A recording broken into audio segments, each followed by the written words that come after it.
ونصلي على رسوله الكريم أما بعد فأعوذ بالله من الشيطان الرجيم بسم الله الرحمن الرحيم ويسألونك عن المحيض قل هو أذى فاعتزلوا النساء في المحيض ولا تقربوهن حتى يطهرن فإذا طهرن فأتوهن من حيث أمركم الله إن الله يحب التوابين ويحب المتطهرين نساؤكم حرث لكم فأتوا حرثكم أن شئتم وقدموا لأنفسكم واتقوا الله واعلموا أنكم ملاقوه وبشر المؤمنين۔ احکامات اور مسائل چل رہے تھے۔ آج کا جو مسئلہ ہے وہ صحابہ اکرام نے سوال کیا تھا کہ اللہ کے رسول ہمارے نزدیک مذہب اسلام میں حیضہ کا حکم کیا ہے، یعنی وہ عورت جس کو مینسز آ رہے ہوں اس کے متعلق کیا احکامات ہیں۔ دیکھو، مذہب اسلام سے پہلے حائضہ عورت کو اتنا ناپاک سمجھا جاتا تھا، خصوصاً یہودی مذہب میں، کہ وہ اس کا کھانا پینا رہنا سہنا سب کچھ الگ کر دیتے تھے، اپنے گھر سے اس کو نکال دیتے تھے، الگ جگہ میں جا کے رہے۔ اور اس عورت کو اتنا ناپاک سمجھا جاتا تھا کہ اگر وہ کسی پاک مرد کو ہاتھ بھی لگا دے تو وہ 24 گھنٹے کے لیے اس کے کپڑے ناپاک ہو جائیں گے۔ یہاں تک کپڑے ناپاک ہوں گے، اگر کوئی دھوئے گا ان کپڑوں کو وہ بھی ناپاک ہو جائے گا۔ عجیب حکم تھا ان کا، اللہ نے حکم نہیں دیا، انہوں نے خود اپنی طرف سے یہ اپنی تورات کے اندر انہوں نے داخل کیا ہوا تھا تحریف کر کے۔ تو اس کے بالمقابل جو عیسائی تھے وہ بالکل ہی گرے ہوئے تھے اس چیز میں، وہ مینسز کے دنوں میں بھی عورت کے ساتھ مباشرت کرتے تھے، وہ اس کو عیب ہی نہیں سمجھتے تھے، کچھ کوئی حرج ہی نہیں سمجھتے تھے۔ تو اللہ تعالیٰ نے ہمیں مذہب اسلام میں اعتدال کا راستہ دیا۔ سوال کرنے والوں نے سوال کیا کہ حالت حیض میں عورت سے ملنا کیسا ہے، بیوی سے ملنا کیسا ہے؟ اللہ تعالیٰ نے جواب میں فرمایا قل هو اذی، ان کو کہو یہ بہت بڑی گندگی ہے۔ گندگی سے مراد ایک تو ناپاکی ہے، دوسرا طبی لحاظ سے، میڈیکلی لحاظ سے یہ صحت کے لیے بھی نقصان دہ ہے۔ ان دنوں میں ملنا یہ تو نیری گندگی ہے، لہذا جب یہ گندگی کے دن ہو فاعتزلوا النساء فی المحیض، عورت سے جدا ہو جایا کرو جب وہ حالت حیض میں ہو۔ جدا ہونے سے مراد یہ نہیں کہ اس کو گھر سے نکال دو یہودیوں کی طرح، نہیں، مطلب یہ کہ مباشرت نہ کرو، باقی سب کام اس کے ساتھ جائز ہیں، کھانا پینا اٹھنا بیٹھنا لیٹنا جاگنا ہر چیز اس کے ساتھ جائز ہے، صرف اس سے مباشرت کرنا منع ہے۔ ایک تمہیدی بات سمجھو، لڑکی جب تک بالغ نہ ہو اس کو خون نہیں آیا کرتا، مینسز نہیں آیا کرتے، اس کے بالغ ہونے کی علامت یہی ہے کہ اس کو مینسز آتے ہیں۔ پھر جس عورت کو ہر مہینے اپنی مقررہ تاریخ پر آتے رہیں، یہ اس عورت کے صحت مند ہونے کی علامت ہے، اس کی تندرستی اسی میں ہے۔ خدا نخواستہ اگر کسی کو کسی عارضے کی وجہ سے یہ مینسز رک جائیں تو وہ عورت بیمار ہو جاتی ہے، پھر ایک بیماری سے دوسری، دوسری سے تیسری، پھر پورا بیماریوں کا سمجھو مجموعہ بن چکی ہوتی ہے۔ یہ اللہ تعالیٰ نے ایک نظام رکھا ہے ان کے اندر کہ جو ان کا فاسد مادہ ہے، جو بیماریاں پیدا کرنے کا مادہ ہے، وہ اس راستے سے اللہ تعالیٰ خارج کرتے رہتے ہیں۔ جب شادی ہو جاتی ہے عورت کی تو پھر اس کے بعد اگر حمل ٹھہر جائے تو پھر یہ مینسز آنا بند ہو جاتے ہیں، پھر یہی خون اس بچے کی غذا بن جاتا ہے، اندر ہی اندر اس کو آکسیجن بھی اندر یہی خون پہنچاتا ہے اور اس کی غذا بھی یہی خون بنتا ہے۔ پھر اس کے بعد جب بچہ پیدا ہوتا ہے تو اس کے بعد بھی ایک خون آیا کرتا ہے، اس کو حیض نہیں کہا جاتا، اس کو نفاس کہا جاتا ہے۔ حیض کی مدت کم از کم 3 دن ہے، زیادہ سے زیادہ 10 دن ہے۔ اس سے بھی اگر اوپر کسی عورت کے اگر حیض چل رہے ہوں تو وہ حیض نہیں ہے، اس کی بیماری ہے، لہذا اس سے اوپر اگر دن ہو جائیں تو وہ اپنا وضو کرے گی، نماز پڑھے گی، لیکن اس سے اگر کم دن ہو، 10 دن کے اندر اندر ہو، تو پھر اس کے لیے نماز معاف ہے، نماز نہیں پڑھے گی، نماز معاف ہے، اس کو قضا بھی نہیں کرے گی۔ البتہ روزے اس وقت تو نہیں رکھے گی، لیکن روزہ رمضان گزرنے کے بعد رکھے گی۔ اور اس ناپاکی کی حالت میں عورت چاہے حالت نفاس میں ہو چاہے حالت حیض میں ہو، یعنی بچہ پیدا ہونے کے بعد جو خون چلتا ہے وہ اس کی زیادہ سے زیادہ مقدار 40 دن ہے۔ لازمی نہیں ہے کہ کسی کا 40 دن چلے، ہر ایک کا، کسی عورت کا 8 دن میں بند ہو جاتا ہے، 10 دن میں بند ہو جاتا ہے، 15 دن میں بند ہو جاتا ہے، حد میں 40 دن ہے۔ اگر 40 دن سے بھی اوپر اگر چل رہا ہے تو وہ اپنے آپ کو پاک سمجھے، نہائے اور اپنا نماز روزہ کرنا شروع کر دے۔ حد میں حد جو ہے اس کے 40 دن مقرر کیے گئے ہیں۔ تو میں یہ بتا رہا تھا کہ 2 چیزیں یہ ہو گئی، ایک ہو گیا حیض، ایک ہو گیا نفاس۔ جو حیض ہے وہ ہر مہینے کے مہینے آتا ہے، اگر حاملہ ہو جائے یہ بند ہو جاتا ہے، اور اسی طرح جب تک عورت دودھ پلا رہی ہوتی ہے تو یہ خون آنا رک جاتا ہے، بند ہو جاتا ہے، پھر یہی خون بجائے ضائع ہونے کے یہ دودھ کی شکل اختیار کرتا ہے اور بچے کی غذا کا ذریعہ بنتا ہے۔ پھر اس کے بعد جب عورت سن کبر کو پہنچے، مطلب یہ ہے کہ بڑھاپے میں قدم رکھے، بڑھاپا تقریباً 48 سال کے بعد شروع ہو جاتا ہے، 50 سال 48 سال میں بڑھاپا شروع ہو جاتا ہے۔ جب اس عمر کو پہنچتی ہے تو تقریباً عورتیں 40 سال میں ہی ان کا یہ مینسز آنا بند ہو جاتے ہیں، بعض کے حد میں حد چلتے ہیں تو 50-55 سال بس، اس کے بعد جیسے بڑھاپا شروع ہوتا ہے قدرتی طور پر یہ بند ہو جاتا ہے۔ پھر ایک اور ہے تیسرا، وہ ہے استحاضہ کہلاتا ہے۔ وہ یہ عورت ہوتا ہے کہ عورت کو کوئی بیماری ایسی لگ جاتی ہے کہ مینسز کی طرح اس کو خون آنے لگتا ہے، تو اس کو بیماری ہی سمجھا جائے گا۔ ان دنوں کے اندر وہ اپنے آپ کو پاک سمجھے، بس وضو کرے، نماز پڑھے، اپنا نماز نہ چھوڑے جیسے حالت حیض میں چھوڑی جاتی ہے۔ تو اللہ تعالیٰ نے یہاں پر حیض کے خون کے بارے میں فرمایا ہوا اذا، وہ نیری گندگی ہے۔ نیری گندگی ہے کیا مطلب، کس لحاظ سے؟ ایک تو شرعی لحاظ سے، عورت جب ان دنوں میں ہو تو وہ نہ نماز پڑھ سکے گی، نہ قرآن پڑھ سکے گی، نہ مسجد میں داخل ہو سکے گی۔ یہی حکم جنبی مرد کا بھی ہے، جب اس کو غسل جنابت لازم ہو جائے تو وہ نہ وہ قرآن پڑھے گا نہ مسجد میں داخل ہوگا۔ ہاں البتہ ذکر اذکار وہ کر سکتا ہے، درود شریف پڑھ سکتا ہے، ورد وظیفے پڑھ سکتا ہے، لیکن قرآن نہیں پڑھے گا۔ قرآن پڑھنا حرام ہوتا ہے، چاہے وہ عورت حالت حیض میں ہو یا حالت جنابت میں ہو، چاہے وہ مرد حالت جنابت میں ہو، یہ چیزیں اس کے لیے حرام ہو جاتی ہیں۔ جب یہ چیزیں حرام ہو جاتی ہیں تو اس کا مطلب یہ بہت بڑی گندگی ہے، نیری نجاست ہے۔ تو اس سے اللہ تعالیٰ نے بچنے کا حکم دیا کہ جب یہ دن ہو تو ان دنوں میں عورت کے ساتھ نہ ملا جائے۔ انگریز لوگ، عیسائی لوگ، وہ اس چیز کا احتیاط نہیں کرتے، اسی وجہ رنگ برنگی بیماریاں ان کے اندر جنم لیتی ہیں۔ اور سب سے بڑی وجہ یہ ہے کہ اللہ تعالیٰ نے اس وجہ سے منع کیا، دو چیزیں ایسی ہیں جن سے ایڈز ہوتا ہے۔ ایک لواطت کرنا، مرد مرد کے ساتھ برا کام کرے یا مرد عورت کے ساتھ برا کام غلط راستے پہ کرے، اس سے ایڈز ہوتا ہے۔ اور دوسرا حالت حیض کے اندر بیوی سے ملے، اس سے بھی ایڈز ہو جاتا ہے۔ اگر ایڈز نہ بھی ہو تو کم از کم اس کا نقصان یہ ہوتا ہے کہ ایسی خارش لگتی ہے جو پورے بدن کو اپنی لپیٹ میں لے لیتی ہے، اور اس کا علاج کرنا بہت مشکل ہو جاتا ہے۔ اللہ تعالیٰ کے نزدیک یہ اتنا بڑا جرم ہے حالت حیض میں عورت سے ملنا یا اگلا حصہ چھوڑ کر پچھلے حصے کی طرف جانا، یہ اللہ کے نزدیک اتنا برا سمجھا جاتا ہے کہ اللہ تعالیٰ نے ایسے لوگوں کے لیے حکم دیا ہے کہ وہ توبہ کریں۔ اگر ان سے کبھی غلطی سے یہ فعل سرزد ہو گیا ہے تو وہ توبہ کریں۔ حدیث شریف میں آتا ہے وہ توبہ اس طرح کریں کہ توبہ اور استغفار بھی کریں اللہ تعالیٰ سے، اور ساتھ اس توبہ کو پکا کرنے کے لیے 1 دینار صدقہ بھی دیں۔ اگر 1 دینار نہیں دے سکتے تو آدھا دینار صدقہ دیں۔ اب آپ سمجھے کہ دینار کتنا ہوتا ہے، وہ تقریباً 3.5 ماشا سونا ہوتا ہے۔ اب 3.5 12 ماشے کا 1 تولہ ہوتا ہے، تو یعنی 1 تولے کا چوتھا حصہ تقریباً اتنی مالیت یا اتنا سونا صدقہ کرے تب جا کے اس کی توبہ قبول ہوگی۔ تو یہ ایک مسنون عمل ہے اس طرح توبہ کرنے کا۔ تو بہتر یہ ہے کہ ایسا کام ہی نہ کرے جو اتنی بڑی گندگی، اتنی بڑی غلاظت ہے، اللہ تعالیٰ کو اتنا ناپسند ہے کہ ہماری زبان کی توبہ بھی کافی نہیں، اس کے لیے ہمیں مال بھی خرچ کرنا پڑا۔ اس سے بہتر ہے کہ بندہ ایسا کام ہی نہ کرے۔ اس سے یہ بھی پتہ چلا جو لوگ لواطت کرتے ہیں وہ بھی نیری گندگی ہے۔ اس آیت سے اشارہ ملتا ہے کہ وہ چیز بھی حرام ہے۔ قل ہوا اذا، وہ تو نیری گندگی ہے، حالت حیض میں عورت کے پاس نہیں جانا چاہیے۔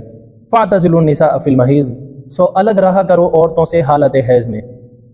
ولا تقربوہن، ان کے قریب بھی نہ جایا کرو۔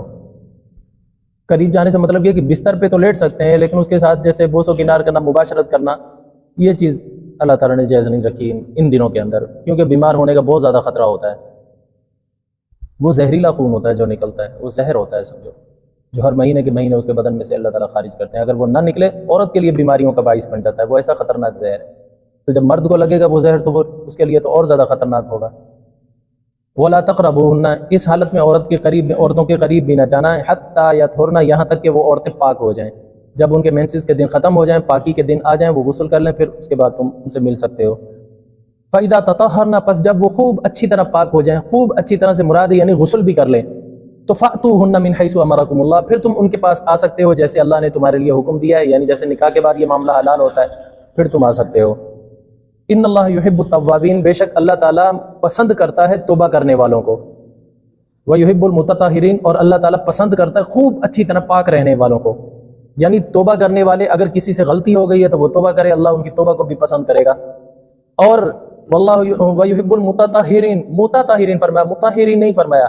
مطہرین کا معنی ہوتا ہے پاک لوگ، متطہرین کا معنی ہوتا ہے خوب اچھی طرح پاکی حاصل کرنے والے لوگ۔ خوب اچھی طرح پاکی حاصل کرنے والے لوگ کون کہلائیں گے؟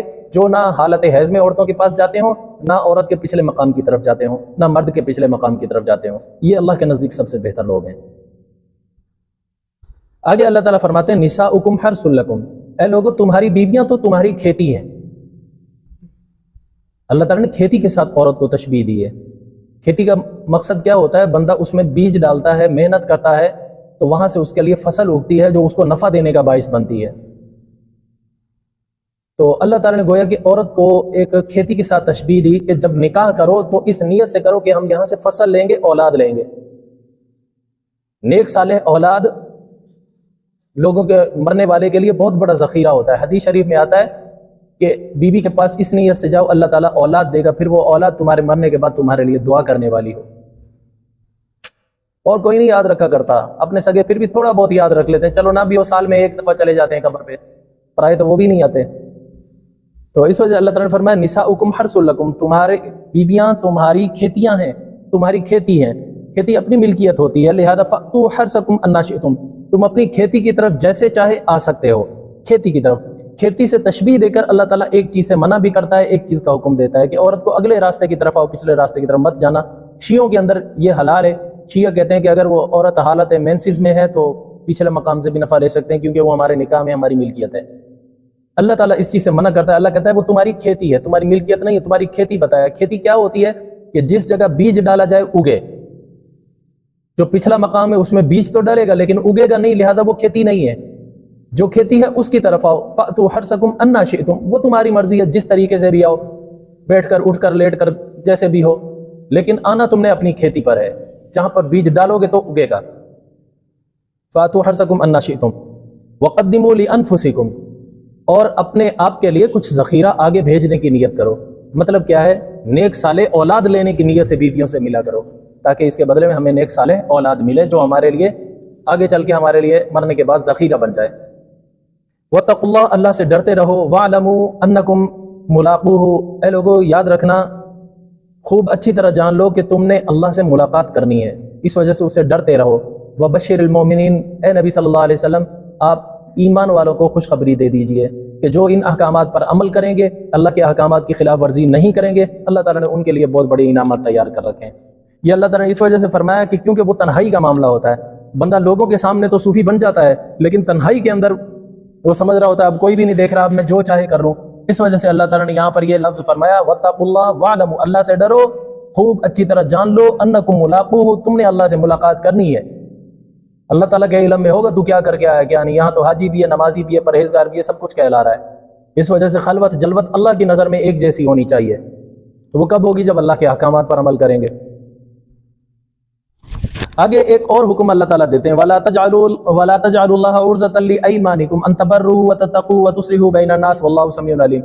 آگے قسم کھانے کے متعلق احکامات ہیں۔ یہ ترجمہ دیکھنے سے پہلے اوپر وضاحت سن لو، پھر یہ ترجمہ آسانی سے سمجھ میں آئے گا۔ کچھ لوگوں کی عادت ہوتی ہے بات بات پر قسم کھاتے ہیں، قسم سے یوں ہے، اللہ کی قسم یوں ہے۔ کیا یہ چیز قسم کے حکم میں داخل ہے یا نہیں ہے؟ ایک بات یاد رکھنا، قسم کی 3 قسمیں، قسم کی 3 قسمیں۔ ایک ہوتی ہے اس کو یمین لغو کہتے ہیں، ایک ہوتی ہے اس کو یمین غموس کہتے ہیں، اور ایک ہوتی ہے اس کو یمین منعقدہ کہتے ہیں۔ یمین معنی قسم۔ پہلی بات جو قسم لغو ہے وہ کون سی ہے؟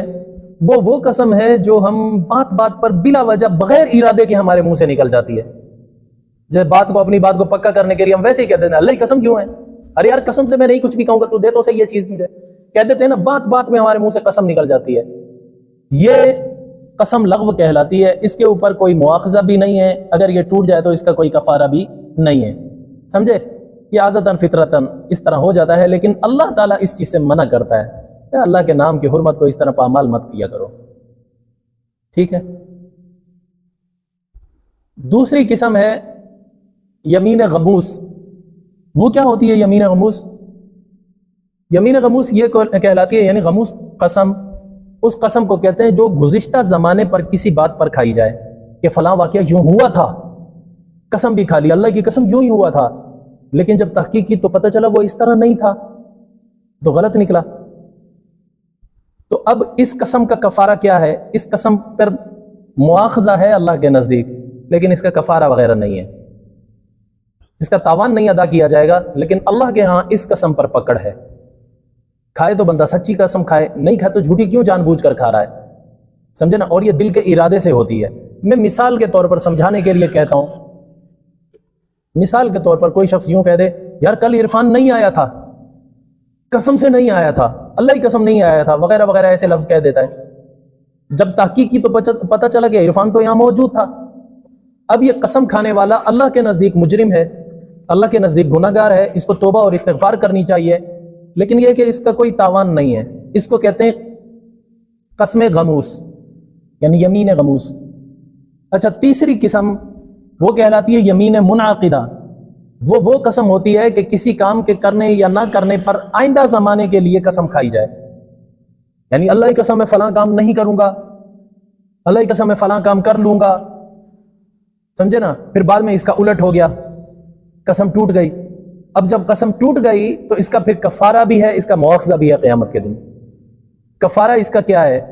کفارہ اس کا سورہ غالباً مائدہ میں اللہ تعالیٰ نے ارشاد فرمایا یا ایک غلام آزاد کرے, آج کل غلامی کا دور نہیں ہے. دوسرا یہ کہ یا 10 مسکینوں کو اچھی قسم کا کپڑا پہنائے, او کسوتہن, 10 مسکینوں کو اعلیٰ قسم کا کپڑا دلائے, جوڑا دلائے, جسے پہن کر وہ آسانی سے عام مجلس میں بھی جا سکیں. ایسا نہ ہو کہ چڈی اور بنیان دلا دی, اس سے گزارا نہیں ہوگا, پورا لباس دلائے 10 مسکینوں کو. اگر یہ نہیں کر سکتا تو 10 مسکینوں کو کھانا کھلائے 2 ٹائم کا, اور پیٹ بھر کر کھلائے, اور اچھا کھانا کھلائے. یہ نہیں کہ دال روٹی پہ, دال چاول پہ اس کو گزارا کرا دے, نہیں, گوشت بنا لے چاہے شوربے والا ہی صحیح, لیکن اعلیٰ قسم کا اس کو کھانا کھلائے 10 مسکینوں کو, یا یہ اس کا کفارہ ہے. اگر یہ بھی نہیں کر سکتا تو پھر آخری حل یہ کہ 3 روزے رکھے مسلسل, ان روزوں میں ناغہ نہ ہو. یہ تو ہو گیا قسم کا کفارہ. پھر اس کے بعد توبہ اور استغفار بھی کرے, ورنہ اللہ تعالیٰ اس پر پکڑیں گے اس قسم کو توڑنے کا. اس کے بارے میں اللہ تعالیٰ فرماتے ہیں اپنی قسموں کو پورا کرو, جو عہد نبھایا ہے اس کو پورا کرو. اس کے بارے میں قیامت کے متعلق قیامت کے دن سوال کیا جائے گا. اب یہ بات سمجھ میں آ گئی, 3 قسمیں ہو گئی قسم کی, ٹھیک ہے. اب ان قسموں میں سے ایک بات اور سنو, اگر کوئی قسم کھاتا ہے آئندہ کام کے لیے, جو یمین منعقدہ ہے, جس کے توڑنے پر کفارہ لازم آتا ہے, میں اس کی بات کر رہا ہوں. اگر کوئی آدمی ایسی قسم کھا لیتا ہے جو شریعت کے موافق ہے, تو اس کو اس قسم کو پورا کرنا چاہیے. اگر وہ ایسی قسم کھا لیتا ہے, اگر وہ توڑ دے گا قسم, تو اس کے اوپر کفارہ وغیرہ لازم ہوگا, ٹھیک ہے. اگر وہ ایسی قسم کھا لیتا ہے کہ جو شریعت کے خلاف ہے, اس کو پورا کرنا لازم نہیں ہے, اس کو توڑنا لازم ہے. جب وہ توڑ دے گا تو پھر اس کا کفارہ دینا بھی لازم ہے. بات سمجھ میں آ گئی؟ جیسے مثال کے طور پر اللہ تعالیٰ نے یہ ارشاد فرمایا, اب ترجمے میں دیکھو آسانی سے سمجھ آئے گا. وَلَا تَجْعَلُوا اللَّهَ عُرْضَةً لِأَيْمَانِكُمْ, اے لوگو اللہ کے نام کو اپنی قسموں کا نشانہ نہ بنایا کرو. کیسی قسم کھاتے ہو؟ ان تبروا, اگر کوئی قسم کھا لے یہ کہ میں آج کے بعد نیکی نہیں کروں گا, وَتَتَّقُوا, میں تقوی کی راہ اختیار نہیں کروں گا, وَتُصْلِحُوا بَيْنَ النَّاسِ, میں لوگوں کے درمیان صلح نہیں کروں گا. یہ ساری شریعت کے خلاف باتیں ہیں. ایسی اگر کوئی قسم کھا لیتا ہے تو ایسی قسم کو توڑنا لازم ہے, پھر اس کا کفارہ دینا لازم ہے, ورنہ اللہ تعالیٰ اس کو پکڑ لیں گے. بات سمجھ میں آ گئی؟ یہ تو قسمیں تھی, ان کے احکامات تھے. اب آؤ ایک اور بات کی طرف. وہ اللہ تعالیٰ فرماتے ہیں للذین یؤلون من نسائہم تربص 4 اشہر فإن فاؤوا فإن اللہ غفور رحیم. اس چیز کو سمجھو یار, یہ غور طلب بات ہے. کوئی آدمی, اللہ نہ کرے, کوئی آدمی ایسی قسم کھا لے, قسم کھائے, میرے لفظوں پر غور کرنا, میں ایک بات اور بھی سمجھاؤں گا اس کے بعد. اگر کوئی آدمی قسم کھا لیتا ہے کہ میں 4 مہینے تک اپنی بیوی کے پاس نہیں جاؤں گا, یا یوں قسم کھاتا ہے کہ میں 4 مہینے سے اوپر تک میں اپنی بیوی کے پاس نہیں جاؤں گا, یا قسم کھا لیتا ہے کہ میں بیوی کے پاس جاؤں گا ہی نہیں, مدت متعین نہیں کی. 3 صورتیں ہو گئی. ایک میں اس نے 4 مہینے متعین کیے, ایک میں اس نے 4 مہینے سے زیادہ کی قسم کھائی, ایک میں اس نے کوئی لمٹ متعین نہیں کی, بس کہہ دیا کہ میں جاؤں گا ہی نہیں, قسم کھائی, اس نے قسم کھائی. ایسی صورت کے اندر, اب یہ 3 صورتوں کو سمجھو, ایسی صورت کے اندر اگر وہ 4 مہینے سے پہلے بیوی کے پاس چلا جاتا ہے تو اس کو صرف قسم کا کفارہ دینا پڑے گا. یعنی قسم ٹوٹ گئی, مثلا 2 مہینے کے بعد چلا گیا, یا 4 مہینے کے بعد, 4 مہینے کے 4تھا مہینہ شروع ہو گیا تو اسی کے اندر چلا گیا, ایسی صورت میں اس کی قسم ٹوٹ گئی، کیونکہ اس نے تو 4 مہینے یا 4 مہینے سے اوپر کیا انلمیٹڈ اس نے قسم کھائی تھی، قسم ٹوٹ گئی نا. اب اس کے اوپر صرف قسم کا کفارہ ہوگا، یا 10 مسکینوں کو کپڑا پہنائے، یا 10 مسکینوں کو کھانا کھلائے، یا 3 دن مسلسل روزے رکھے. بات سمجھ میں آ گئی؟ اب آگے مسئلہ خطرناک ہے، یہ بھی غور سے سنو. اگر اس نے 4 مہینے میں بیوی کے پاس نہیں گیا نہیں، 4 مہینے پورے ہو گئے، 4 مہینے پورے ہو گئے. دیکھو تینوں صورتوں میں یہی حکم ہے، 4 مہینے کی قسم کھائی تھی، یا 4 مہینے سے زیادہ کی قسم کھائی تھی، یا انلمیٹڈ اس نے قسم کھا لی تھی. تینوں صورتوں میں اگر وہ 4 مہینے گزر گئے،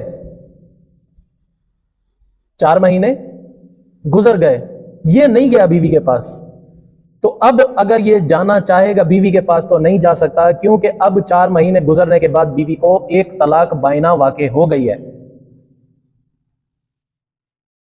بات کو سمجھو، یہ اس وقت ہے جب اس نے قسم کھائی ہے میں نہیں جاؤں گا. پھر اگر 4 مہینے گزر جاتے ہیں تو پھر اگر وہ بیوی سے رجوع کرنا چاہے نہیں کر سکتا، کیونکہ اس کی بیوی کو طلاق ہو گئی ہے. اب پھر کیا حکم ہے اس کے لیے؟ اب اللہ تعالیٰ نے اس کے لیے یہ حکم دیا ہے، قسم تو اس نے پوری کر لی، قسم کا کفارہ نہیں ہے اس کے اوپر، البتہ اس کا نکاح ٹوٹ گیا ہے. اب کیا کرے گا؟ اب یہ اپنی بیوی سے تجدید نکاح کرے گا، نیا نکاح کرے گا، نیا حق مہر مقرر کرے گا. البتہ حلالہ نہیں ہے اس صورت میں، کیونکہ طلاق بائنہ ہے، طلاق مغلظہ نہیں ہے، رجی نہیں ہے. یہ آگے چل کے آ جائیں گی طلاق کی قسمیں، کل کے درس میں میں طلاق کی قسمیں بتلاؤں گا کون کون سی ہیں. ابھی صرف اتنا سمجھو کہ 4 مہینے کے بعد اگر وہ جاتا ہے، 4 مہینے ہو جاتے ہیں، تو ایسی صورت میں اس کی بیوی کو طلاق ہو جائے گی. اب اگر وہ اس بیوی سے رجوع کرنا چاہے گا تو نیا نکاح، نیا حق مہر مقرر ہوگا. البتہ اس میں حلالہ نہیں ہے، وہ صرف نیا نکاح کر کے اس کو لے آئے گا. بات سمجھ میں آ گئی؟ اب چوتھی صورت کی طرف آؤ. اگر کوئی شخص قسم کھاتا ہے، بغیر قسم کی بات نہیں کر رہا، یہ میں بار بار کہہ رہا ہوں، یہ ساری قسم کی بات چل رہی ہے. اگر کوئی شخص قسم کھا لیتا ہے کہ میں 3 مہینے بیوی کے پاس نہیں جاؤں گا، پھر اگر وہ چلا جاتا ہے 3 مہینے کے اندر اگر وہ چلا جاتا ہے تو قسم ٹوٹ جائے گی. اگر اس نے 3 مہینے پورے کر لیے تو قسم پوری ہو جائے گی، اس پر کوئی تاوان نہیں ہے. البتہ اگر یہ 3 مہینے سے پہلے چلا جاتا ہے، بیوی سے رجوع کر لیتا ہے، تو ایسی صورت میں صرف قسم ٹوٹنے کا اس کے اوپر کفارہ ہوگا، بیوی کو طلاق واقع نہیں ہوگی. یہ چاروں صورتیں سمجھ میں آ گئی. اب آؤ علمی بات کی طرف.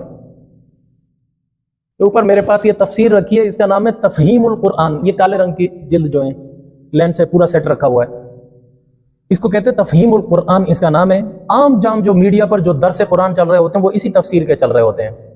یہ حضرت ابو الاعلیٰ مودودی رحمۃ اللہ علیہ کی لکھی ہوئی ہے، جماعت اسلامی کے وہ بانی تھے. تو علمی شخصیت میں قدر کرتا ہوں، لیکن وہ درس نظامی کے باقاعدہ عالم نہیں تھے، اس وجہ سے غلطی کر گئے. غلطی کیا کی ہے؟ انہوں نے اس تفسیر میں یہ مسئلہ لکھا ہے کہ چاہے کوئی آدمی قسم کھائے یا نہ کھائے، اگر وہ 4 مہینے تک بیوی سے نہیں ملتا تو اس کو طلاق واقع ہو جائے گی. یہ ایلا ہے، جبکہ ایسا نہیں ہے. میں نے ابھی وضاحت کر کے بتایا ہے کہ اگر وہ قسم کھا لیتا ہے میں 4 مہینے تک نہیں ملوں گا، پھر اگر 4 مہینے گزر جاتے ہیں قسم کھانے کے بعد، تو ایلا کہلائے گا. ایلا کا مطلب یہ کہ بیوی مطلقہ ہو جائے گی. اگر کوئی شخص بغیر قسم کے ایسے ہی چھوڑ دیتا ہے، جا میں نہیں جاؤں گا اس کے پاس، پھر بھلے 1 سال گزر جائے، 10 سال گزر جائیں، 20 سال گزر جائیں، اس کی بیوی کو طلاق نہیں ہوگی. لیکن تفہیم القرآن ابو الاعلیٰ مودودی کے مطابق اس کو طلاق ہو جائے گی.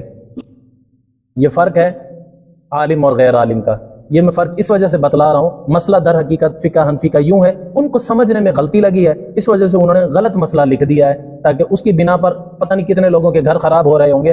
بہرحال اگر کوئی بغیر قسم کھائے ویسے بیوی کو چھوڑ دیتا ہے، یا بغیر قسم کھائے کہتے 4 مہینے تک میرے پاس نہیں آنا، یا 4 مہینے سے بھی زیادہ تک کے لیے میں نہیں آؤں گا تجھے لینے کے لیے، قسم نہیں کھاتا، ایسی صورت میں ایلا نہیں ہوگا، وہ بیوی اس کی بیوی ہی رہے گی، اس کو طلاق واقع نہیں ہوگی. لیکن حضرت ابو الاعلیٰ مودودی کے مطابق اس کو طلاق واقع ہو جائے گی.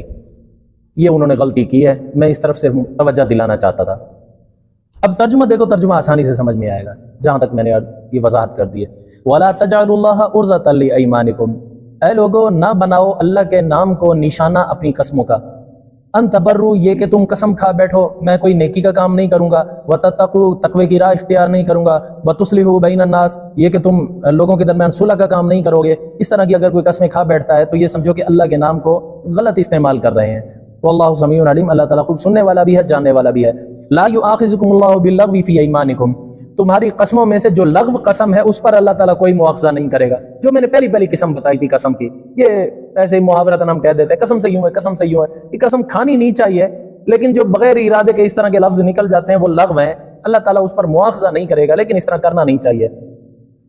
وَلَكِنْ يُؤَاخِذُكُمْ بِمَا كَسَبَتْ قُلُوبُكُمْ، لیکن اللہ تعالیٰ اس قسم پر مواخذہ کرے گا جو دل کے ارادے سے دی جائے، سوچ سمجھ کر دی جائے، چاہے اگر ماضی کی ہوگی تو اس پر کفارہ نہیں ہے لیکن مواخذہ ہوگا قیامت کے دن اگر توبہ استغفار نہیں کی، اور اگر وہ مستقبل کے بارے میں ہے ارادتاً کی ہے تو اس کے اوپر مواخذہ بھی ہوگا، اس کا کفارہ بھی ہوگا۔ واللہ غفور حلیم، بے شک اللہ تعالیٰ بخشنے والا بھی ہے اور بردبار بھی ہے، برداشت کرنے والا بھی ہے، بہت ساری غلطیوں کو درگزر کر دیتا ہے۔ آگے اللہ تعالیٰ نے فرمایا للذین یؤلون من نسائہم، وہ لوگ جنہوں نے ایلا کیا اپنی عورتوں کے ساتھ، ایلا کا مطلب یہ قسم کھا لی 4 مہینے کی میں بیویوں سے یعنی میں بیوی سے جدا رہوں گا، اس طرح کی۔ للذین یؤلون من نسائہم، وہ لوگ جو قسم کھا لیتے ہیں اپنی عورتوں سے، تربص 4 اشہر کہ وہ جدا رہیں گے 4 مہینے تک اپنی بیویوں سے، فَإِنْ فَاءُوا اگر وہ یہ عدد پورا کر لیتے ہیں، اگر وہ یہ عدد پورا کر لیتے ہیں تو فَإِنَّ اللَّهَ غَفُورٌ رَحِيمٌ، اللہ تعالیٰ بخشنے والا مہربان ہے۔ وَإِنْ عَزَمُوا الطَّلَاقَ، ان کا ارادہ طلاق کا ہے، فَإِنَّ اللَّهَ سَمِيعٌ عَلِيمٌ، بے شک اللہ تعالیٰ سننے والا جاننے والا ہے۔ اب طلاق کی کتنی قسمیں ہیں آگے، والمطلقات یتربصن بانفسہن ثلاثۃ قروء، یہاں سے مطلقہ عورت کی عدت بھی بیان کی جائے گی اور طلاق کی قسمیں بھی بتلاؤں گا انشاءاللہ کل کے درس میں، پھر اگلا درس جو ہے نا سمجھنا آسان ہو جائے گا۔ وما علینا الا البلاغ المبین۔ شریعت کا راستہ دکھاتے چلو، دیے عظمتوں کے جلاتے چلو، شریعت کا راستہ دکھاتے چلو۔